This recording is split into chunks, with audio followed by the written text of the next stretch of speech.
145वां सर्ग। कप पित्त और वायु से भरे हुए जीव के ओज में तेजो धातु में कल्पित स्वप्न भेदों का तथा इंद्रियों से बाह्य भ्रमों का वर्णन।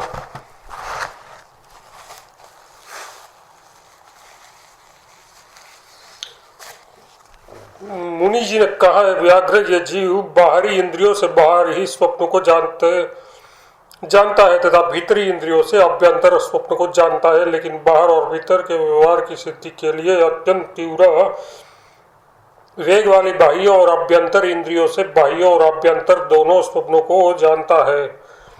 जब वह बाहरी इंद्रियों से बाहरी व्यवहार करता है तब क्या अभ्यंतर व्यवहार बिल्कुल ही नहीं होता? इस प्रश्न का नकारात्मक उत्तर देते हैं।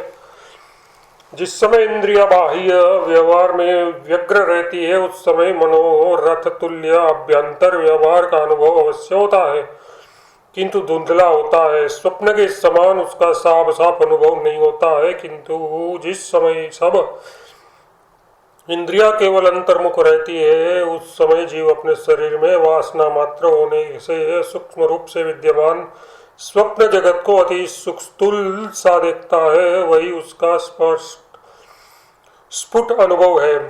बाह्य अथवा अभ्यंतर कोई भी जगत वास्तव में कदापि स्थूल नहीं। जीव के दर्शन में कारणभूत इंद्रियों की स्थूलता की कल्पना में अप्रतिरुद्ध जो दृष्टि है वही स्थूल जगत है। इसलिए बाहर तथा भीतर जहाँ कहीं भी इंद्रियों का प्रसार होता है वहां पर स्थूल जगत दृष्टि में आता है। ऐसा कहते हैं, जब जीव की नेत्र आदि इंद्रिया अत्यंत बाह्य बहिर्मुख होती है तब जीव चित्त में बाह्य जगत का अनुभव करता है। कान, त्वचा, नेत्र, नाक, जीव इंद्रिया, जीव इच्छा प्रधान अंतःकरण चतुष्ट का संघात रूप और पंच प्राणों से युक्त अतिवाहिक शरीर की कुटस्थ चिदाभास से संवलित होकर जीव कहलाता है। तथोक्त जीव स्ववासनामय जगत को भले ही देखे, लेकिन बाहर तो वासना न होने से वह वासनामय जगत कैसे देखता है? इस प्रश्न पर कहते हैं,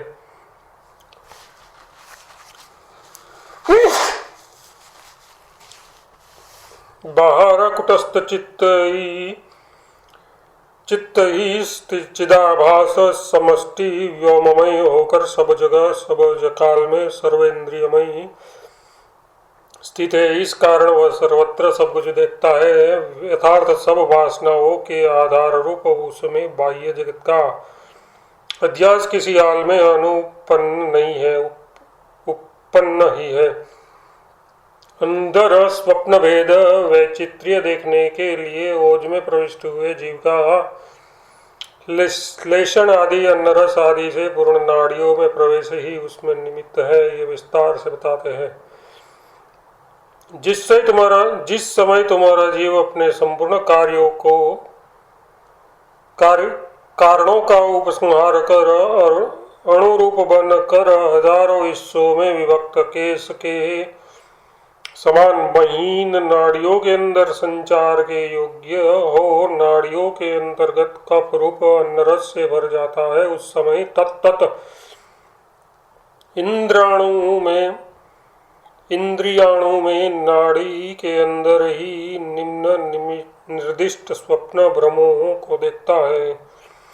उक्त जीव स्वयं क्षीर सागर में उड़ा हुआ सा बनकर चंद्रोदय से जगमगा रहे आकाश को देखता है। लाल कमलों से वेष्टित तालाबों को देखता है जिनमें भांति भांति के कमल खिले हैं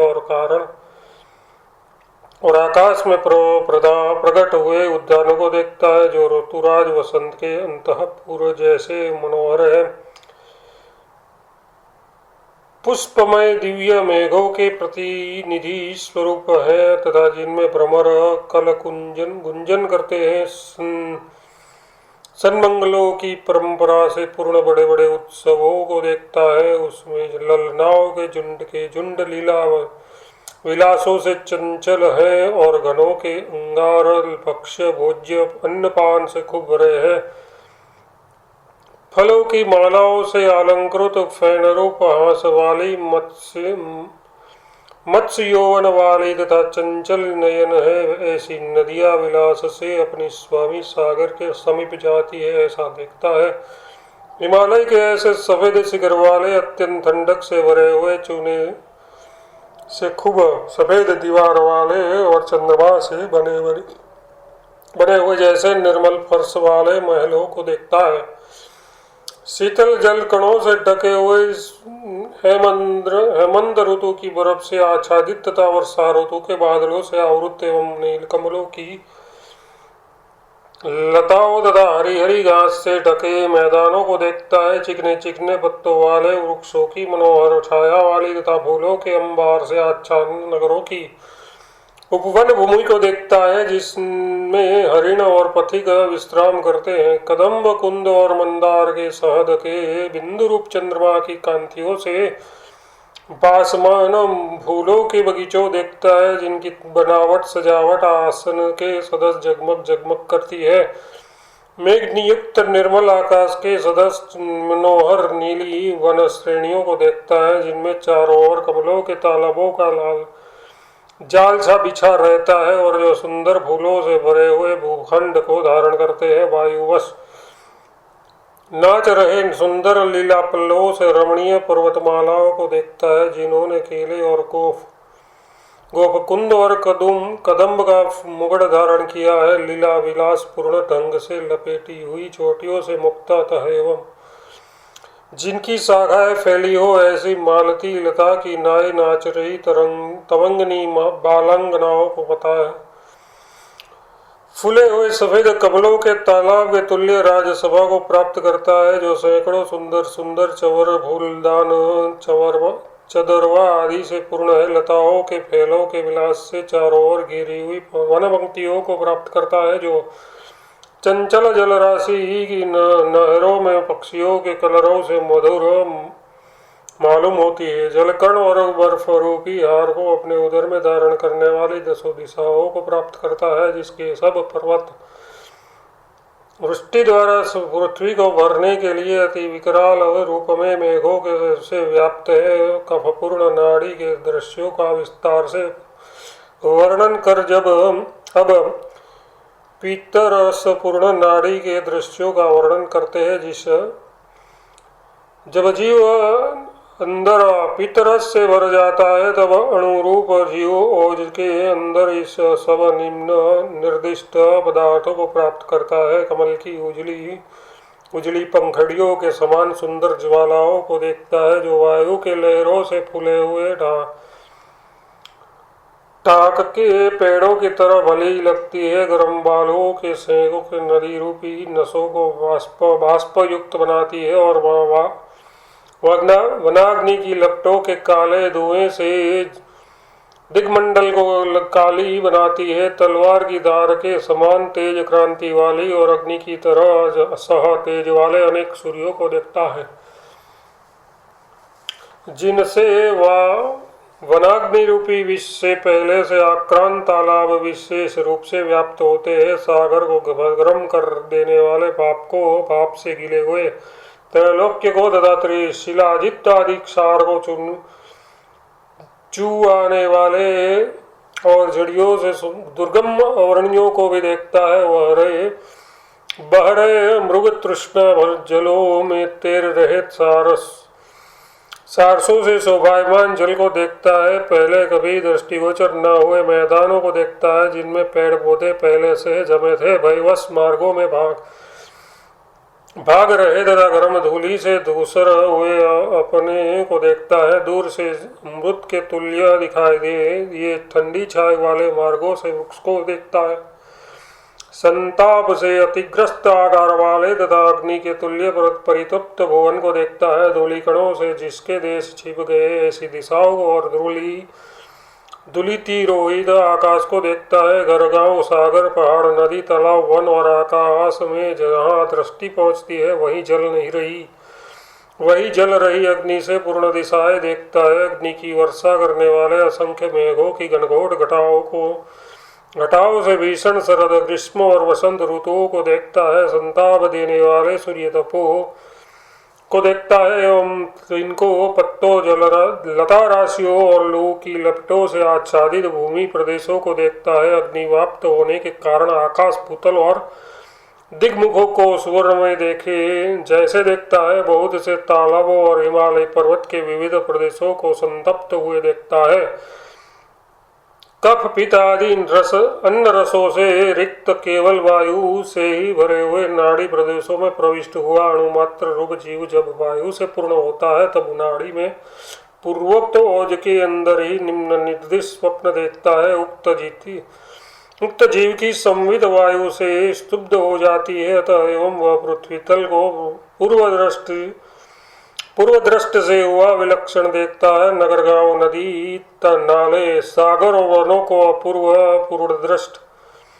पूर्व दृष्टि से विलक्षण देखता है। अपने को उठता हुआ सा देखता है। शिलाओं तथा पर्वत के टीलों को उठते हुए देखता है। देशों को मेघों के गर्जन तर्जन से शब्द युक्त देखता है और कुम्हार के चक्के के बिना ही घड़ों का घूमना आदि देखता है। घोड़ा ऊंट गरुड़ बादल हंस आदि सवारियों पर चढ़ना देखता है और यक्ष विद्याधर आदि का दूर से आना और जाना या अपने स्थान में संचार देखता है। सागर के बुलबुलों की तरह पहाड़ अंतरिक्ष भूमि पर समुद्रों के साथ वृक्षों ग्रामों नगरों दिशाओं तथा भयभीत मनुष्यों की कप कंफी देखता है। अपने को अंधे कुएं में गिरा हुआ या महान संकट में पड़ा हुआ अथवा गगन चुंबी पैर और पर्वत पर चढ़ा हुआ देखता है। मैंने जो प्रलय समुद्र को देखने वाला स्वप्न देखा था उसमें भी यही कारण था, ऐसी सूचित करते हुए कहते हैं। शिलाखंडों से भरी हुई जलराशि से आकाश को पूर्ण करने वाले महासागर को देखता है जो बाहर रहे वनों और मेघों के आघातों से धक्कों से सप्तर्षिलोक में टक्कर मारता है। परस्पर लहरों द्वारा सींचने से धोई हुई दसों दिशाओं के दृष्टिगोचर होने से मानो जो अवस्था सा है। दिशाओं को आच्छादित कर रहे कटकट शब्द के साथ फूट फूट कर धराशायी हो रहे पर्वत शिखरों से मानो जिस पर घन के प्रहार की ध्वनि होती है, जिस पर वायु द्वारा कपाई गई वायु का अनुसरण करने वाली लताओं का तांडव होता है। शब्द यमान अपने से ये हुए पत्थर के चूर्णों से धुमेले या मटमेले कमल सेवाल आदि को जो धारण करता है। समुद्र का आक्रमण होने से पहले युगांत में हुई सूरवीरों की परस्पर की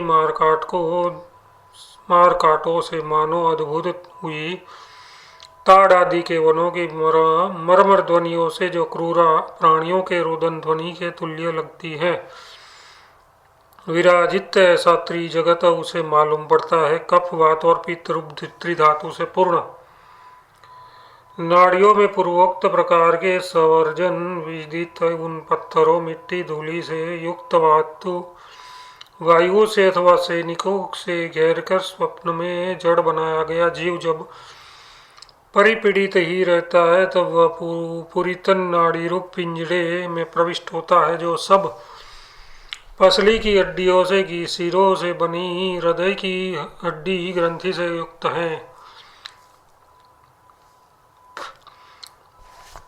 आगे चलने फिरने के लिए छिद्र का संभव न होने से प्राणवायु प्रयुक्त स्पंदन से रहित होकर ऊंची ऊंची पसली सी की हड्डियों से बिल में पत्थरों की राशि से निरुद्ध की तरह कोई भी व्यापार करने में असमर्थ हो, मिट्टी के अंदर दबे हुए कीड़े की तरह, चट्टान के भीतर छिपे मेढक की तरह, बीज के अंदर स्थित कुंज की तरह, पिंडभूत द्रव्य के अंदर के परमाणु की तरह तथा खंभे के अंदर प्रतिमा के देह के तुल्य निबिड़ तेजो धातु नामक ओज के अंदर ही शिला के आकाश की तरह गाढ़ा अज्ञान होने से अंधकूप के उदर के तुल्य सुषुप्ति का स्वयं अनुभव करता है।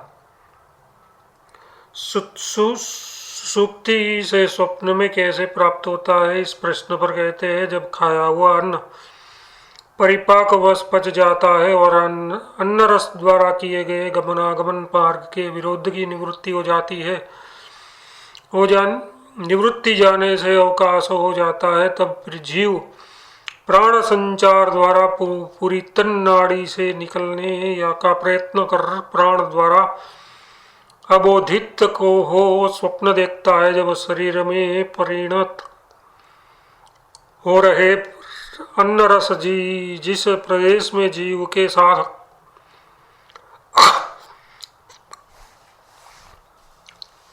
साथ नाड़ी भागों से दूसरे नाड़ी भागों में जाते हैं, तब ओज के अंदर पर्वतों की वर्षा का अनुभव करता है। प्रचुरतम उदराग्नि से व्याप्त वात पित्त आदि के समूह से बाहर भीतर ब्रह्म बहुत से ब्रह्म देखता है। अल्पतम उदराग्नि से व्याप्त वात आदि के संबंध से अल्प ब्रह्म देखता है। वात पित्त आदि से शुद्ध हुए थोड़े से अन्न रसों से बाहर भीतर देखता है। वैसे ही बाहर भी ज्ञानेन्द्रियों से जानता है अथवा कर्मेंद्रियों से गमन करता है। वात पित्त कफ आदि से शुद्ध हुए थोड़े से अन्न रसों से बाहर भीतर थोड़ा सादृश्य भ्रांतिवश देखता है।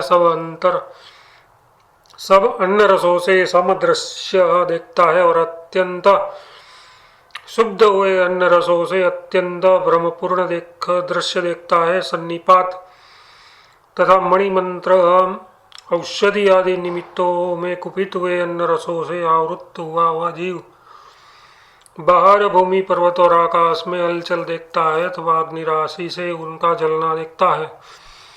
अपना आकाश में उड़ना देखता है। चंद्रमा